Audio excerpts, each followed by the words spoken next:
Everyone has a story I can learn from. To be fearless like her. To have the confidence to achieve my dreams. To know I'm sure. This ad that you're hearing, it starts out with a little girl dressed in an Amelia Earhart outfit. Then it pans to a montage of women playing golf. Professionals, clearly. Nearly 100,000 girls are participating in LPGA USGA Girls Golf. It's about so much more than golf. Whew, it sure is golf, lady, because this ad was paid for by Chevron, who sponsor the program. And it's not just Chevron either. Take a listen to this recent ConocoPhillips ad, which sounds like it's actually advertising an education nonprofit. Who's gonna hold you back? Nobody! I always wanted to be a teacher. It was just something that came natural to me. I knew I wanted to be a teacher when I was a middle schooler, and now I'm a PE teacher here at my old middle school.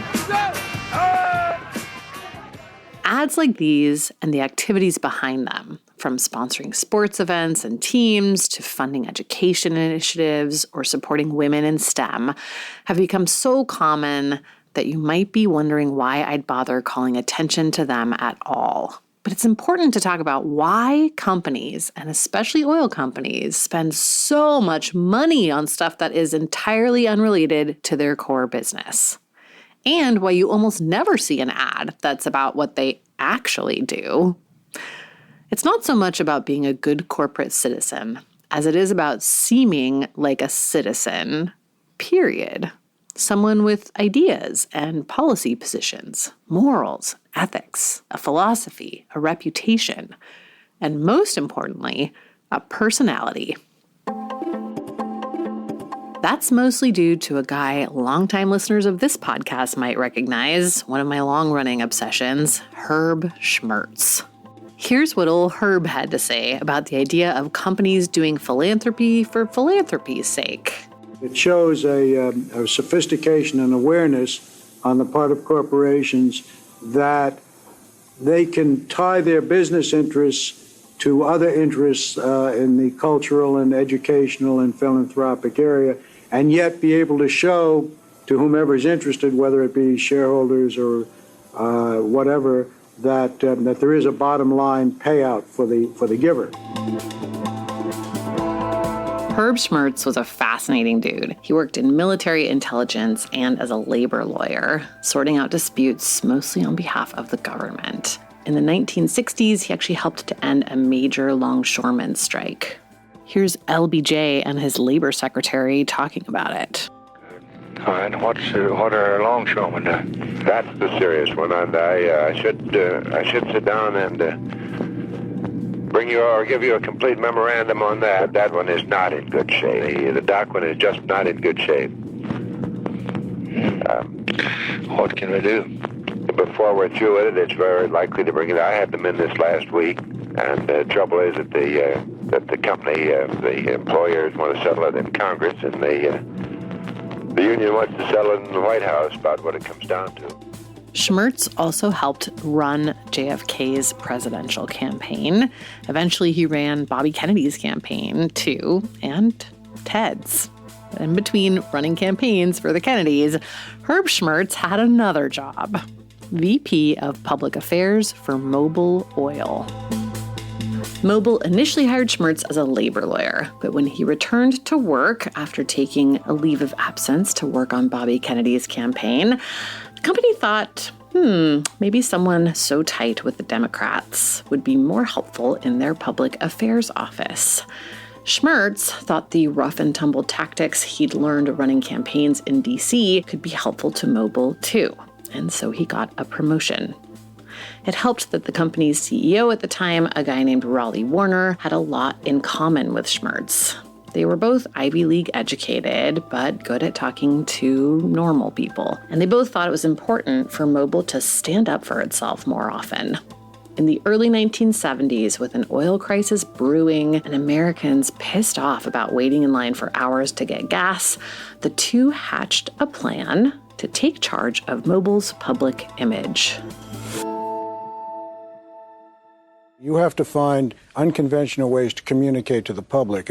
It's not a question of convincing the press of anything. It's a question of convincing the public. And to do the job properly, you have to really go around the press or beyond the press or against the press to get a story out so that the public focuses on it, not the press. If you're just going to limit yourself to getting the press to focus on it, you're not doing the entire job.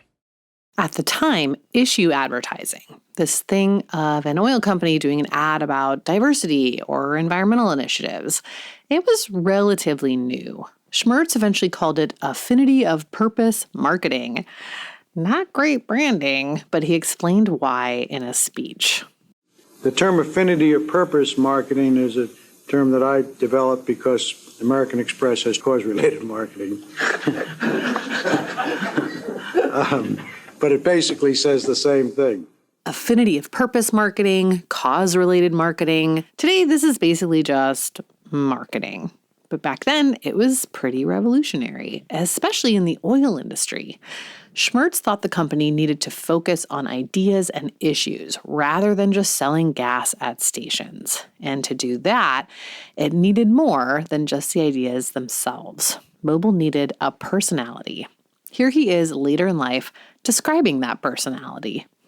Well, it was multifaceted. It was a personality where we believed very strongly about the importance of public policy issues. Secondly, we believe fervently that as a sort of a custodial of a large corporation and as custodians of vast resources and employment and everything else, that we were not doing our job if we did not participate in the marketplace of ideas. Third part of our personality was we believed in that a democracy is composed of a group of free institutions. We believed in free markets, freedom of speech, freedom of the press, academic freedom, freedom to organize and participate in union activities.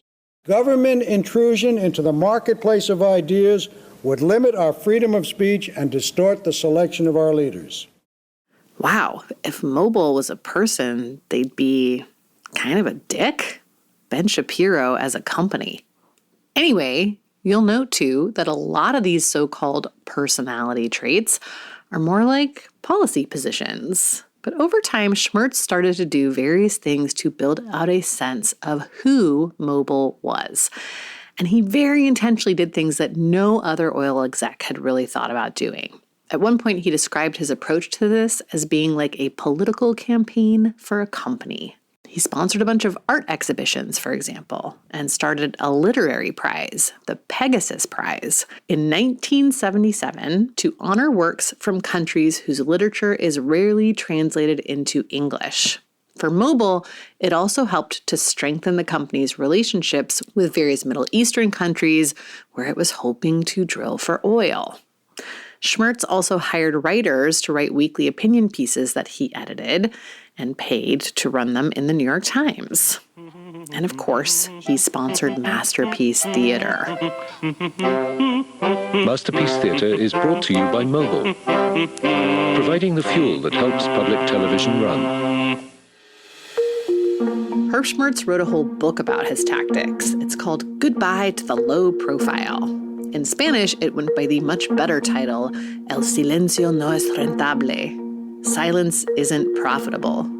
In it, Schmerz implores his fellow PR guys to stop being nice to the press, to stop being quiet about it when they think that the press is being unfair to them, and to start shouting their ideas from every corner of the public square that they can access. Schmerz gives a fascinating window into his whole process in this book. At one point, he talks about commissioning a survey to gauge the public's opinion of Mobil before and after the launch of his big issue advertising push. And he remembers fondly how the survey taker said to him, "Mobil must be the thinking man's oil company." Did the survey taker actually say that? We'll never know. The point is that was Herb's goal. Classing up Mobil and making it the literary gentleman of oil companies. But while there is a lot of evidence to suggest that Herb really liked to hobnob with the creative elite, that wasn't the goal. It was just a fun side benefit. The point was humanizing Mobil, making him seem smart and trustworthy. Oh yeah, Mobil is definitely a him. Why bother making an oil company seem like a smart, trustworthy dude? So that when he came at you with ideas like, hey, why don't we do more offshore drilling? You might be more likely to think it's not a terrible idea. According to the U.S. Geological Survey, there may be 60 billion barrels of oil or more beneath our continental shelves. Some people say we should be drilling for that oil and gas. Others say we shouldn't because of the possible environmental risks. We'd like to know what you think. Write Mobile Poll, room 649, 150 East 42nd Street, New York 10017. We'd like to hear from all of you. So, okay, this is interesting history, right? But why are we talking about it today? Well, at a certain point, Schmerz and Warner ran into an obstacle. They wanted to take the advertorial program that they'd been running with the New York Times and do it on TV too. Schmerz commissioned a few videos, and they went to the big three TV broadcasters, ABC, CBS, and NBC. Remember, this was before cable was widespread and long before streaming. The three big broadcasters were a major source of information and entertainment for the American public. Two of the three, ABC and CBS, turned the ad buy down flat. They said it would violate their ethics clauses and that it might run afoul of the fairness doctrine, which required broadcasters to present both sides of controversial issues. They told Schmerz that when it came to covering important political issues, they left that to their journalists. Running these newfangled ads of mobiles felt like broadcasting propaganda, and they weren't into it. Let's all pause for a moment and appreciate an America in which media corporations had a shred of dignity. For Mobile, though, this was an all-hands-on-deck moment. If the TV guys said this was propaganda, what if the New York Times started to feel weird about running it every single week? What if PBS decided its partnership with Mobile was no longer kosher? What if all that work on developing a personality, getting their ideas into the public square, was just a waste of time in the end? They couldn't have it. And so they developed a strategy that would protect their new human version of Mobile. And that is a problem we are still very much dealing with today. That's the story we're going to get into in this Drilled miniseries. Welcome to, why not, Herb, a 3-part miniseries on the oil guy who popularized corporate personhood and how it's become one of the biggest problems facing climate action today. Part 1, the panic, after this quick break.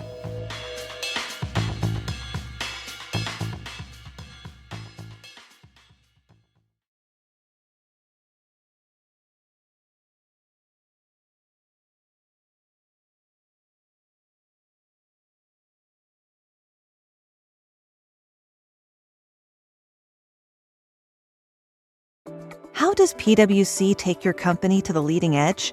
They bring the sharpest minds in tech to your team, so you can bring the ideas that will transform your business. They're passionate about your industry, so you can walk into any room with every advantage. And they're with you every step of the way, so you can know you're headed in the right direction. PwC builds for what's next, so you can get there now. Get started at pwc.com/us/leading edge. The Abercrombie Kids Summer Sale is in full swing, with up to 50% off select styles for the season. Summer plans, vacation, and camp days are all covered, with new dresses, shorts, tees, and swim. Abercrombie Kids has the summer staples they need and the looks that they want to wear. Shop in-store, online, or in the app. Offer applies to select styles as indicated. Discount applied at checkout online. Hey, it's Paris. You know I love sparkly things, right? Like stars. Duh.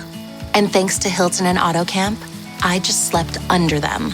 Picture me, serving looks by the fire outside my luxurious Airstream, making s'mores with the kids, while a national park is our backdrop. The great outdoors meets Hilton hospitality. That's hot. Explore all the new ways to stay at Hilton.com. Hilton for the stay.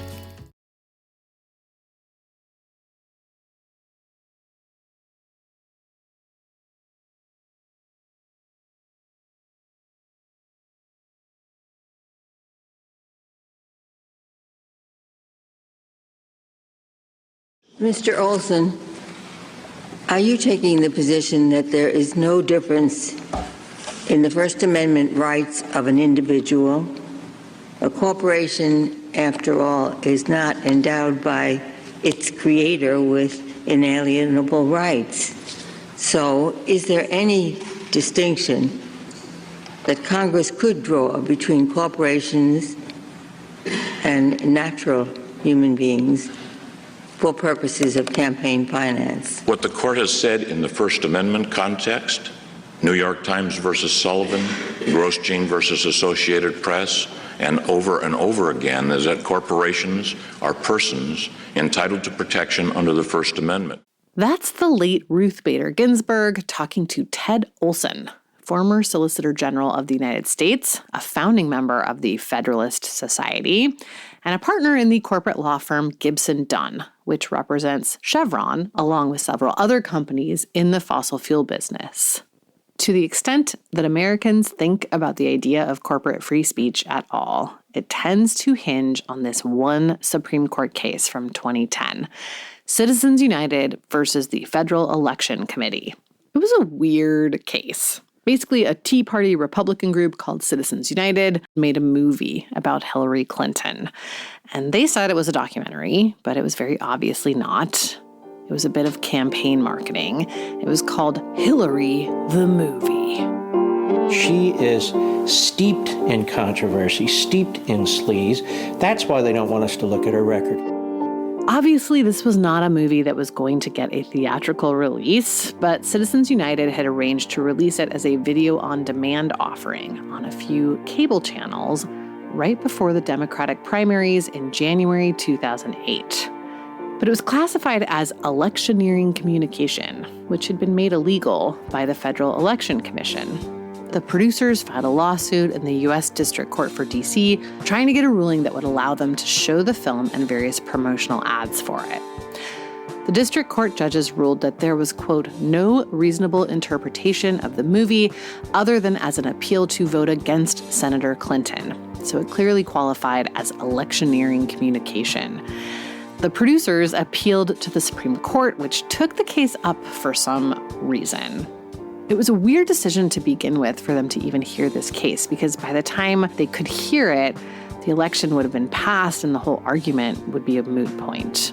When it ruled in 2010, the Supreme Court upheld the district court on the fact that the film was in fact electioneering communication, but it applied what's called the strict scrutiny test to the First Amendment and concluded that because the money for this film wasn't being paid directly to a candidate for a campaign, it wasn't illegal under the FEC's laws.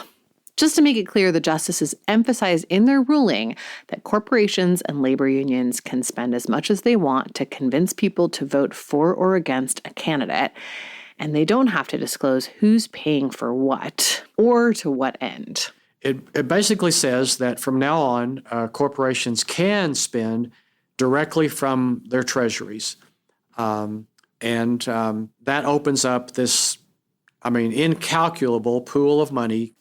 This is Robert Kerr, a professor at the journalism school at the University of Oklahoma. I went looking for Professor Kerr because he wrote 2 very detailed academic books about what he calls the corporate free speech movement. And one of them focuses entirely on Mobil Oil's role in it, which we're going to get to in a minute. But first, more on the impact of Citizens United. All the business corporations in the world can now spend freely from their stockholders' money, really. Over the years, because I wrote so much about it, people often ask me to participate in different kinds of discussions. And a lot of people first will say, well, I think corporations should have a right to speak. And that's a broadly held view. Corporations should have a right to speak. And then when I'll say, okay, but do you think they should have a right, if you've invested in a corporation, should they have a right to spend your investment for political purposes? And they almost always say no. Almost everybody, whether they call themselves liberal or conservative, they almost always agree, well, no, I invested that because I wanted to make a profit. I don't want the corporation deciding which political side, because when people think about it, they realize, wherever their personal political views lie, if a corporation can spend the stockholders' money, they might spend it for someone you support, but they could very well spend it for someone you don't. What a lot of people don't know is that there was a key case that came a few decades before Citizens United that was really the first domino to fall on corporate free speech. There was a pretty big effort to get a Supreme Court ruling that basically supported corporate speech and the right of corporations to do advertising of their, not just product advertising, but of their, positions. That's Brown University environmental sociologist Dr. Robert Bruhl. The ruling he's referring to was a case called First National Bank of Boston versus Bilotti. It was brought by a bank that wanted to be able to advertise in favor of a ballot referendum that it had also backed financially. It violated a state law in Massachusetts that prohibited corporations from this sort of political funding. But the bank decided to challenge that law in a case that went all the way to the Supreme Court and won. It was the first time the court had stepped in to define corporate First Amendment rights. I don't think people really appreciate how big of a deal that was in shifting the rules of speech in the public space. That now suddenly corporations could use their budgets, which are enormously, larger than individuals, to advocate their position in the public space. And as a sociologist, I would say that what this did was it allowed for a systematic distortion of the public space, is that it gives corporations basically a loudspeaker to amplify their voice above everybody else's. And in a media environment where there's many, many competing voices, the ability to get your message out repeatedly over and over and over again in opposition to other voices is enormously influential in getting your viewpoint to be part of the public discussion and eventually become part of the taken for granted worldview. And here's where we bring it back to Mobil Oil and our old pal Herb Schmertz. And Mobil was one of the leading corporations to fight for that legal right. That's why Robert Kerr wound up writing a whole book about Mobil's role in shaping free speech. A book he actually interviewed Herb Schmertz for. He was very pleasant, a little bit argumentative, but not much. He said that looking back, he thought the Mobil op-eds demonstrated that corporations can participate in the dialogue and that Mobil had achieved leadership. And that's basically true. They did. No one else utilized the New York Times op-ed page the way Mobil did. I don't think he meant it this way, but sick burn on the New York Times. Embarrassing. Anyway, Mobil didn't just shape public discourse by using the media as a tool.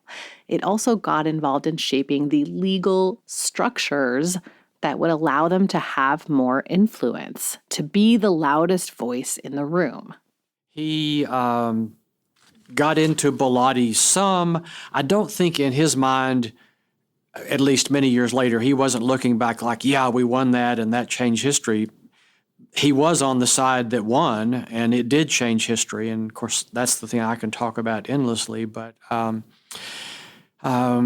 he said the reason they got into it at first was that they saw the energy crisis of the 1970s coming. And it was a big deal. Anyone who was alive then, as I was, it dominated not just media discussions, but popular discussions. And, man on the street, everybody was, for years and years, was talking about the price of gasoline going up and the long lines at the gas stations. And, sometimes the gas stations closed because they had no gasoline. And he said that Mobil felt that media in general were getting it wrong and that they had to come in and correct things. That's why Mobil got into what they called issue advertising, or affinity of purpose marketing. But they started to look for ways the law could protect that type of marketing because of one big threat to it in the early 1970s. Here's Schmerz talking about that threat in a promotional video he made for the National Association of Manufacturers to circulate to executives at other big corporations. Congress shall make no law respecting an establishment of religion or prohibiting the free exercise thereof, or abridging the freedom of speech or of the press, or the right of the people peaceably to assemble and to petition the government for a redress of grievances. That was the First Amendment. And you may not be aware of it, but there are two constraints imposed by television networks that we contend are not consistent with these First Amendment rights. And I'd like to discuss these constraints with you. Yep, it was the TV thing I mentioned before. In the early 1970s, high on the success of his weekly New York Times advertorials, Schmerz tried to take a video version to the three big networks, ABC, CBS, and NBC. ABC and CBS turned him down flat. NBC accepted a couple of the ads but asked for major edits. It was a huge threat to this plan that he and Mobil CEO Raleigh Warner had cooked up to try to mitigate the impact of the energy crisis on Mobil's reputation and profits. But Schmerz sold it as a huge threat to all businesses and to the American way of life. First constraint, which you may not be aware of, is that the television networks take the position that controversial issues of public importance should only be presented in formats determined by broadcast journalists. They contend that the public's interest will best be served by this limitation. The second constraint involves the ability to purchase time to present what we contend is issue or opinion advertising. The networks take the position that they will not sell commercial time to advertisers to present what they define as controversial issues of public importance. Now, some of the things that they have considered controversial are offshore drilling, oil company profits. The energy crisis itself has been considered a controversial issue by one station. Now, when you put these two constraints together, the result is that the American people are not getting adequate information to make up their minds on a very crucial issue, namely the energy crisis and the development of adequate energy for the United States. Schmerz and Warner immediately started talking to business groups like the National Association of Manufacturers, the Chamber of Commerce, and various economics clubs about this looming threat against American business and, with it, democracy itself. They wrote op-eds, they went on the radio, they highlighted the problem in their weekly New York Times spot. They argued that TV was doing a superficial job at best of covering the energy crisis, and that by rejecting Mobil's ads, they were robbing the American public of crucial information. And the result is that you get really superficial coverage, a visually attractive story, not one that really relates to what caused the shortage, what caused the crisis, and where do we go from here? Now, that would be all right if we were allowed to run the commercials that we think the American people are entitled to receive and the information that we would like to impart to the American people, and indeed if others were allowed to present their views so that the American people received a very wide spectrum of views and could get all the information and then make up their mind on these important issues. But we're not allowed to do that. As I said, television networks say that they will not accept commercials that deal with controversial issues. So that means, as I said, that the issues that we want to present only can be presented in formats determined by broadcast journalists. We can't say it the way we'd like to say it. And you, the American people, really are not getting an adequate opportunity to get satisfactory information. We still hear arguments like this today, so let me just emphasize here that the First Amendment protects speech. It does not guarantee reach. Nowhere in the Constitution is every American promised a primetime TV slot. Here's an example of one of the ads that Mobil wanted to run. Well, I thought I'd never see this. This country is big and huge and it can do just about anything, and let something like this happen. It's unbelievable. I find it very disillusioning to find that government seems to be as naive as all of us. I don't know. It could be the oil companies not being prepared for all the gas that we need. The people themselves, everybody, it's just we went crazy. The past 20 years have been nuts, with cars and... I don't know what we could do about it, about the shortage. I think people are trying to use less gas themselves. I feel we can be very much self-sufficient if we just tap our own resources. I don't feel that our own resources have been tapped enough. All I can say, it was beautiful before. This is ridiculous to stand in line to get gas. We agree, and we're looking for oil everywhere we can, as fast as we can. This commercial was made during the period of long gas lines, and this version was rejected by all three networks because they contended it dealt with a controversial issue. Keep in mind, this was pre-Bilotti. At the time, the networks relied in part on the fairness doctrine to justify rejecting ads from mobile. It didn't necessarily prohibit the networks from taking these kinds of commercials, but it did give them cover to reject things they just thought were not appropriate. Now, we've been running ads on the opposite the editorial page of the New York Times for about 3.5 years. These, in effect, have been paid editorials where we have had an opportunity to present our views different, indeed, frequently from the editorial policy of the New York Times. That hasn't caused the Times any problem. They've been delighted to receive these ads, and indeed, they've been delighted to increase the spectrum of views. The networks, on the other hand, have gone just the opposite direction. They have said that they will not develop a structure to accommodate a wide spectrum of views and have relied on the fairness doctrine and have said only broadcast journalists will present views. That difference, of course, was mostly to do with the fairness doctrine, which applied to broadcast networks like ABC, NBC, and CBS, but not to newspapers like the New York Times, which Schmerz knew, of course, but acknowledging that fact would not have served his argument that the TV networks were being uniquely unfair to mobile. I asked him, did he sell mobile on this? And he insisted, no, it was the other way around, that management came to him. Raleigh Warner, who was the CEO back then, had a pretty good interview with him. A lot of things he said were consistent with what Schmerz said.